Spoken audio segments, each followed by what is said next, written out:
O ano era 1978, quando 5 homens desapareceram quando voltavam de um jogo de basquete de uma cidade próxima. Alguns meses depois, todos foram encontrados, mortos, com exceção de um que nunca foi encontrado até hoje. Hoje, nós vamos ver o caso dos 5 da cidade de Yuba. O caso Yuba County 5, que também pode ser chamado de um incidente da passagem de Atlanta americano, tem esse nome por causa da cidade de Yuba, cidade onde 5 homens nasceram e moravam na época dos acontecimentos. Yuba City está localizado no estado americano da Califórnia. Segundo o Censo Nacional de 2010, a população da cidade é cerca de 65 mil habitantes e é a mais populosa do condado de Sutter. Theodore Earl Weher, ou Ted Weher, como é mencionado em algumas matérias, na época tinha 32 anos, olhos e cabelos castanhos que eram encaracolados. Ele era descrito como sendo amigável e uma criança confiante. Ted gostava de acenar para estranhos e ficava pensando naquilo caso aquelas pessoas não acenassem de volta para ele. Ele também ligava para um amigo, que também está envolvido no caso, onde eles liam artigos de jornais ou nomes estranhos na lista telefônica, onde eles riam muito. Ted trabalhava como zelador e balconista em uma lanchonete. Porém, ele pediu demissão porque sua família insistia nisso, já que eles acreditavam que a lentidão de Ted estaria causando problemas em seu trabalho. Não é mencionado qual seria esse problema que Ted tinha, porém é mencionado que ele tinha problemas para aprender, não sendo diretamente especificado qual. Jack Charles Huey, que tinha 24 anos na época, 1,75 de altura e pesava cerca de 73 quilos. Em algumas matérias, é possível encontrar seu nome escrito como Jack. É mencionado que Jack tinha uma, entre aspas, inclinação na cabeça. O que se dá a entender através disso é que seria algum problema de coluna. Porém, isso também não é muito bem especificado. Ele era um grande amigo de Ted, a qual eram amigos há mais de 8 anos, e cuidava dele de uma forma protetora, além de sempre ligar para conversar com o mesmo. Jack tinha problemas em sua fala, não sabia muito bem ler e escrever, além de ser bem tímido. Ele era bem dependente de sua mãe e de Ted. Também é mencionado que ele tinha um QI de 40. Jack Anthony Madruga, que tinha 1,50 de altura, 30 anos e 98 quilos, em 1968 havia servido na Guerra do Vietnã. Jack, que também era chamado de Doc por amigos e familiares, era formado no ensino médio e veterano no exército. Segundo o que sua mãe contou, ele nunca foi diagnosticado com retardo mental, porém, ele era considerado uma pessoa lenta. Ainda assim, ele era capaz de administrar as suas próprias finanças. Ele é descrito como sendo uma pessoa inteligente, sensível e extremamente tímido em situações sociais. Jack gostava de programas de jogos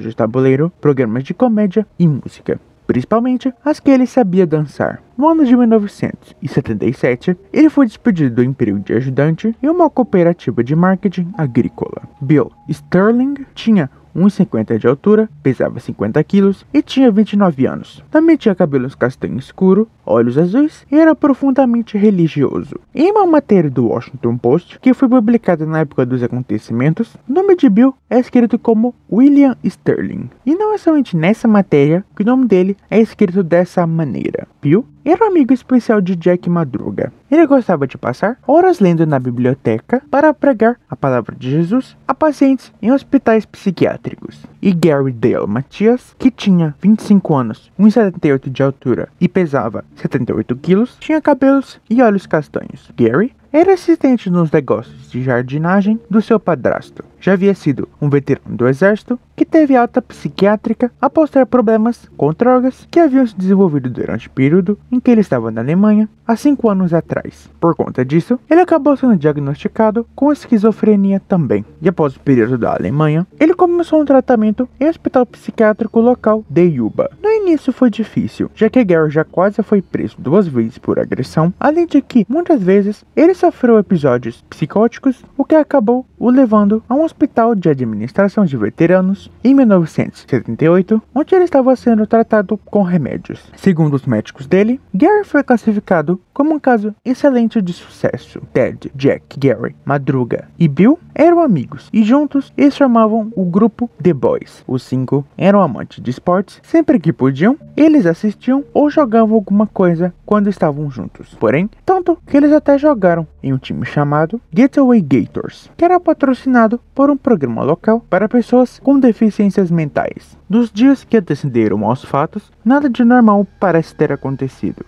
No dia 24 de fevereiro de 1978, aconteceu um jogo universitário de basquete na California State University, em Chico, um estado que fica a cerca de 50 minutos de distância se fossem de carro, que são cerca de 76 quilômetros de distância.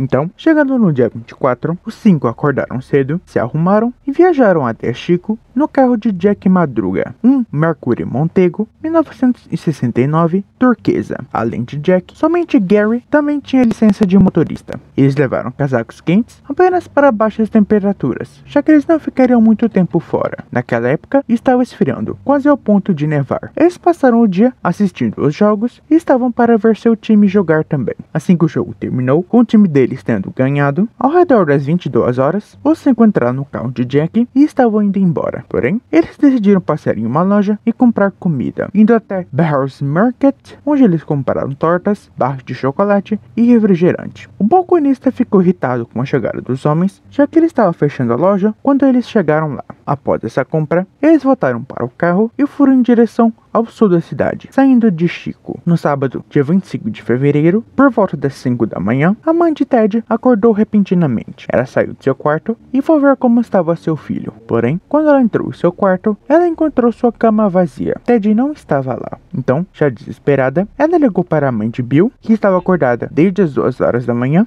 esperando seu filho retornar. A senhora Sterling ligou para a mãe de Jack Madruga, onde ela também teve a confirmação de que ele não havia retornado para casa. Assim como a mãe de Jack Rue também disse que seu filho não tinha retornado na noite passada. A mesma coisa aconteceu sobre Gary Matias. Aparentemente, eles esperaram mais um pouco, mas vendo que eles não retornariam, às 20 horas do mesmo dia, eles ligaram para a polícia para relatar o desaparecimento dos homens. As polícias dos condados de Butler e Yuba começaram a fazer buscas pelas rotas as quais os homens tomaram para Chico. Porém, nessas buscas, eles não encontraram nenhum vestígio de onde estavam os 5 homens.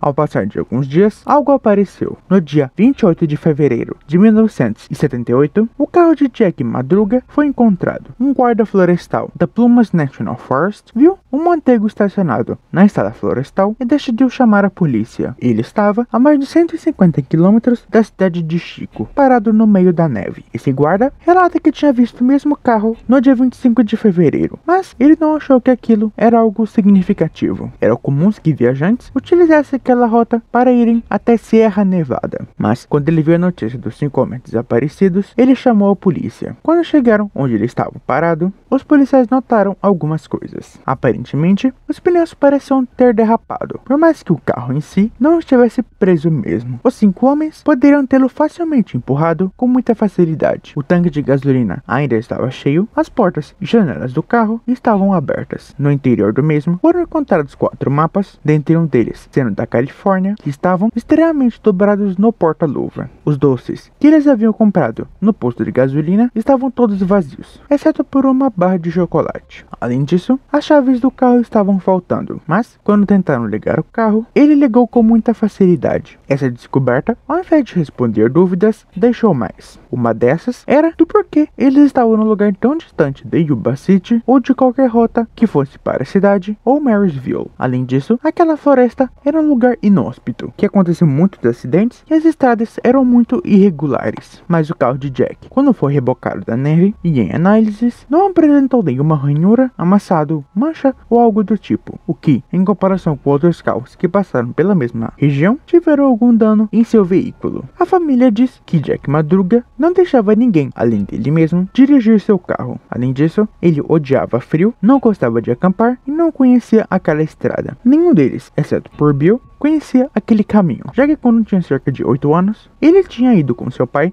em uma área próxima à daquela floresta. Ted já havia caçado na região de Feather River, que era bem longe daquela área de onde o carro havia sido encontrado. Além disso, notou-se que eles haviam parado um pouco depois de de onde a estrada havia sido fechada por conta do inverno, que são cerca de 1.300 metros de elevação ao longo da estrada. Em quase 5 dias de buscas, onde o carro dele já havia sido encontrado, não foram encontradas nenhuma pista que levavam aos The Boys ou algo do tipo. E então, algo aconteceu que forçou com que as investigações fossem paradas. Uma forte tempestade aconteceu naquele dia, fazendo com que as buscas tivessem de ser paradas. As equipes de buscas quase se perderam. A nevasca também acabou com qualquer rastro dos homens de serem encontrados naquele momento, já que caíram cerca de 23 centímetros na parte mais superior da montanha. Após 2 dias, as buscas foram canceladas devido ao clima. A polícia, nesse meio tempo, começou a receber relatos de pessoas que tinham visto os 5 naquela noite, e outros que diziam que eles haviam sido vistos em outros lugares, como na Califórnia ou até fora do país. Grande parte desses avistamentos foram descartados, porém alguns se sobressaem. Em 3 de março,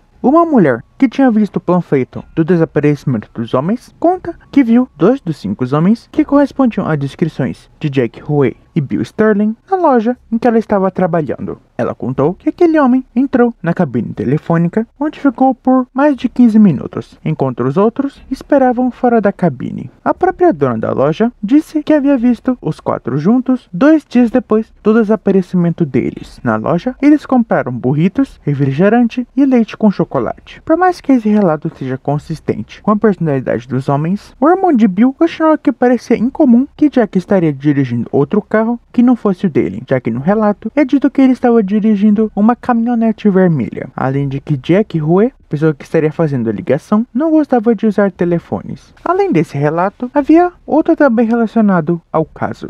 Joseph Shones, ou Joe Shones, dependendo da matéria que se lê, tinha 55 anos na época. Ele relatou que na noite de 24 de fevereiro de 1978, ele tinha pego seu carro e dirigido na mesma estrada em que o carro dos The Boys veio a ser encontrado futuramente, às 17h30 da noite. Porém, há versões que contam que isso teria ocorrido por volta das 23 horas e meia-noite e até 11h30 daquela noite. Ele havia ido até a montanha para checar como estava a neve antes de fazer uma viagem naquele final de semana que envolvia sua esposa e filha. Quando ele já estava a 46 metros acima da estrada onde o carro de Jack havia sido encontrado, o carro de Joseph acabou ficando preso na neve. Quando ele estava tentando soltar seu carro, o próprio acabou percebendo que estava tendo sintomas de um ataque cardíaco. Ele voltou para seu carro, ligou o motor e o aquecedor para o manter aquecido. Aqui há divergências sobre o que aconteceu. Em uma história, Joseph teria acordado cerca de 6 horas depois, quando viu 2 conjuntos de faróis saindo de trás de seu carro. Era outro carro juntamente com uma caminhonete. Ele teria saído do carro e acenado para aquelas pessoas que estavam cerca de 6 metros de distância dele. Aparentemente, eles não teriam ouvido e acabaram indo embora juntos em um dos carros. A outra versão dessa história, que enquanto estava em seu carro, Joseph começou a ouvir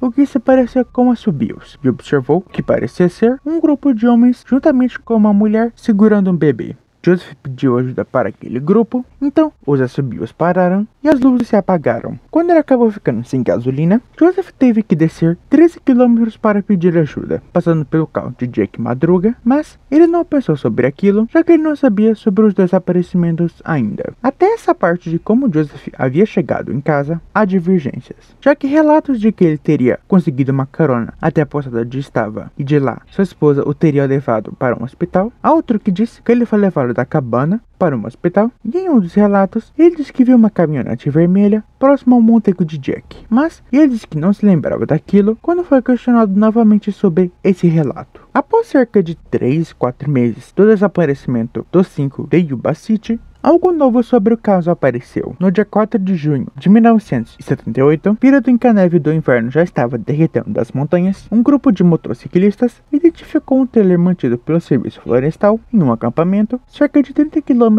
de onde o carro de Jack havia sido encontrado. Eles notaram que a janela dianteira estava quebrada. Ao abrir a porta do trailer, um grande cheiro pútrido tomou o ar. Lá dentro havia um corpo em decomposição. Esse corpo era de Theodore Weir, que fora encontrado em embaixo de 8 lençóis em uma cama, coberto da cabeça aos pés pelos lençóis. Ele não usava seus sapatos de couro, que estavam no trailer, juntamente com os sapatos que vieram a ser descobertos ser de Gary Matias. Um colar de ouro, um anel com as iniciais Ted gravadas nela, uma carteira que continha dinheiro e um relógio de ouro foram encontrados. Porém, as famílias das vítimas disseram que nada daquilo pertenciam a eles. Uma autópsia foi realizada no corpo de Ted, que revelou que ele tinha morrido da combinação de fome e hipotermia. Ele também tinha perdido mais da metade do peso que ele tinha antes. Quando ele foi encontrado, ele estava pesando cerca de 45 quilos. Ele também havia perdido os dedos de suas mãos e pés, que já estavam começando a gangrenar, assim como sua mão também já tinha sido. Os pelos de seu rosto sugeriram que ele tinha vivido cerca de 13 semanas após ele se barbear pela última vez. Ou seja, Ted teria sobrevivido cerca de 2 a 3 meses antes de vir a falecer. E quando foi encontrado, ele utilizava uma camisa de veludo listrada e calças verdes leves. Notaram que ele tinha percorrido cerca de 30 quilômetros, de alguma forma, até chegar ao trailer e se trancar nele. Haviam cerca de 36 latas de comida aberta e sujas. Também havia um abridor de latas P-38, que é somente utilizado por militares. O trailer estava desorganizado, com fósforos e livros de bolso espalhados pelo local, o que poderiam fazer uma fogueira. Porém, não sabe o motivo por que Ted não teria feito isso. Cerca de 1 a 2 dias depois da descoberta do corpo de Ted Weir, os restos mortais de Jack Madruga e Bill Sterling foram encontrados. Os ossos de Bill, que estavam espalhados pelo chão da floresta, e o cadáver de Jack Madruga, que havia sido atacado por animais que arrastaram até um riacho próximo, estavam em direções opostas da estrada, a do trailer e até do carro. As autópsias determinaram que ambos haviam falecido de hipotermia. Também é possível que eles tenham falecido juntos, o que acabou resultando em ambos tendo o mesmo destino. 2 dias depois da descoberta de Jack e Bill, ainda fora da mesma estrada em que eles foram encontrados, a nordeste de onde estava o trailer, a espinha dorsal de Jack Rue foi encontrada em um arbusto, cerca de 3 km do trailer. Em matérias diferentes, dizem que foram pessoas diferentes que o encontraram. Em uma, diz que foi o pai de Jack, e outra diz que havia sido o delegado do xerife. Também foram encontrados um crânio a 100 metros abaixo da colina, um par de calças e os sapatos de Jack foram localizados. Em direção a noroeste do trailer, cerca de 400 metros de distância do veículo, foram encontrados 3 cobertores de lã do serviço florestal e uma lanterna de 2 células enferrujadas ao lado da estrada. Mesmo analisando, não foi possível determinar há quanto tempo aqueles itens, dentre os 5 dos The Boys, somente um nunca foi encontrado. O paradeiro de Gary Dale Matias permanece desconhecido. Seu corpo, se é que ele faleceu, nunca foi encontrado. Em investigações, descobriram que Gary tinha amigos em uma cidade próxima chamada Farbestown. Há a teoria de que eles tenham tentado visitar esses amigos durante o caminho de volta para casa. Porém, eles acabaram pegando o caminho errado, o que acabou os colocando no caminho da montanha. Gary até foi considerado suspeito por conta de seu passado agressivo e envolvimento com drogas. Porém, isso não explica por que eles deixaram o carro, possivelmente no meio da noite. Até hoje, há diversas dúvidas sobre o caso dos 5 de Yuba City. Por exemplo, como e por que os The Boys teriam pego um caminho totalmente diferente e como acabaram na montanha. O que aconteceu no carro, ou próximo dele, para que fizesse com que eles fugissem. Porque Ted estava no trailer, enquanto Jack Madruga, Jack Rue e Bill Sterling foram encontrados a quilômetros de distância do veículo. Teria Gary Matias, o único do grupo que nunca foi encontrado, feito algo com seus amigos? E o que aconteceu com os 5 homens de Yuba City na noite de 24 de fevereiro de 1978 permanece um mistério até hoje, cerca de 43 anos após os eventos.